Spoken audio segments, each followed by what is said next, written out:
The sound of the explosion could be heard throughout Howard's cylinder. People in the market were scared, some even running for home, almost knocking Tanaka to the ground. As he pushed his way through the throng, he logged into work, checking on the maintenance alerts to find out what just happened. There were dozens of emergency alerts, all originating from the sector he was in, though they were from the hull monitoring systems a dozen decks below. Tanaka had to get down there, see what was going on. Accessing his polyplastic clothing, Tanaka grew 4 long, spindly legs, lifting him high above the crowd and allowing him to reach the glass-panelled railings of the upper walkways, pulling himself to stand on the glass as though it were down. Running along the glass siding, the clothing gripping the railings and keeping him from falling, Tanaka was able to get to the service entrance within moments, dropping down and slipping through the door as quickly as he could. He ordered the elevator to the site of the alerts, readying his support drones and tools as it made the 200-meter descent.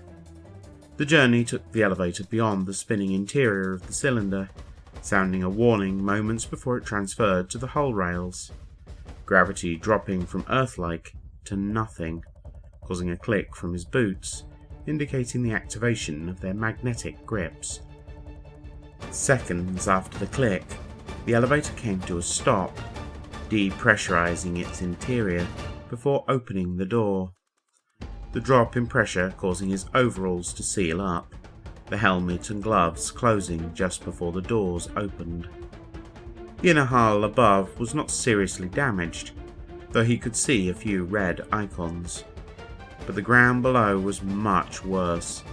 The outer skin of the cylinder, its lack of rotation was resolved with magnetic trackways, allowing him to walk on its surface. Tanaka could see the major damage from the elevator. A chunk of debris had breached the hull, creating an upthrust of stone and metal, ceiling foam filling every gap between it and the colony. Assisted by tendrils of polyplastic, Tanaka made his way to the upthrust, clambering over chunks of blue stone and grey steel, to the utterly black object that had pierced his home. It was clearly a remnant from the war, some part of a ship or creature that had not yet been identified and captured. Maintenance drones had already begun clearing hull debris, and security drones were monitoring the object. It was cold and dark, barely showing up on Tanaka's HUD, so black that it absorbed his radar, lidar, and thermal pings. He could make out no detail on it either. Reaching out gingerly, he placed his hand on the surface, pulsing an ultrasound ping into it, though the results were confusing, no doubt baffled by the design of the object. Its resistance to inspection clearly marked it as military technology, likely some sort of covert ops tech, but it made it difficult for him. What was the best course of action here? Push it out into space? Cut it up? Without more information, it wasn't safe to do anything. Ordering the drones to back off, he decided to head for an exterior access, get a look at the thing from the outside.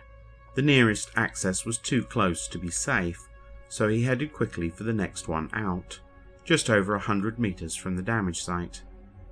The access tubes were rarely used by people. Their primary function was for deploying maintenance drones to the exterior, making them a little narrow and uncomfortable. But he was able to squeeze through and out onto the speckled blue exterior. A 30-meter crater marked the damage site. The hull had taken the brunt of the shock, ceiling foam filling the cracks and holding most of the debris in place, though a few chunks of the hull were drifting away. None larger than his fist, so they would not cause a problem for the colony, but they could harm a shuttle. None of that mattered to Tanaka right now, though. The impactor was all he could focus on. Its black exterior was still hiding any details, but it didn't matter. He could tell what it was now, the unmistakable outline of a weapon. its 3 barrels protruding from the crater, a remnant of the war. There was no way to remove it safely, not without knowing how to ensure the weapon was safe first. All he could do was inform the council and see if they can find out how to deal with it. Gathering and sending the data didn't take long, but the cylinder was in danger as long as it's there. Tanaka stayed clear of it, waiting for a response. 10 minutes drifted by, giving him time to consider the danger. This could be anything. A gauze battery was the least dangerous, but it could be a torpedo system, capable of devastating the cylinder. The suspense and danger working away at his nerves. He decided to message his wife, brother, and aunt. They all lived here, suggesting they get on a shuttle to Planter City and warning them of the danger, though he left details vague. It took another hour for a response from the council, asking him to survey the damage but make no repairs. Slowly walking the perimeter of the crater, he imaged the damage and weapon, hoping it would be enough. He didn't like the idea of getting too close to the thing, the memory of touching it causing a cold sweat. Before he could finish, the council informed him that it was a UNS stealth battery, a gauze weapon of no particular danger. The relief washed over him, slowing the pounding in his chest. Heading for the weapon, Tanaka began cutting the foam away from it, getting it ready for extraction. He was halfway done when a boom echoed through the hull, a tremendous noise in its wake. Spinning on the spot, he could see another black chunk scraping along the cylinder's surface, debris scattering to space as it slowed. Just as the vibrations settled, the wreckage coming to a stop, another boom rumbled through the hull. Howard's cylinder was in a shooting gallery of wreckage.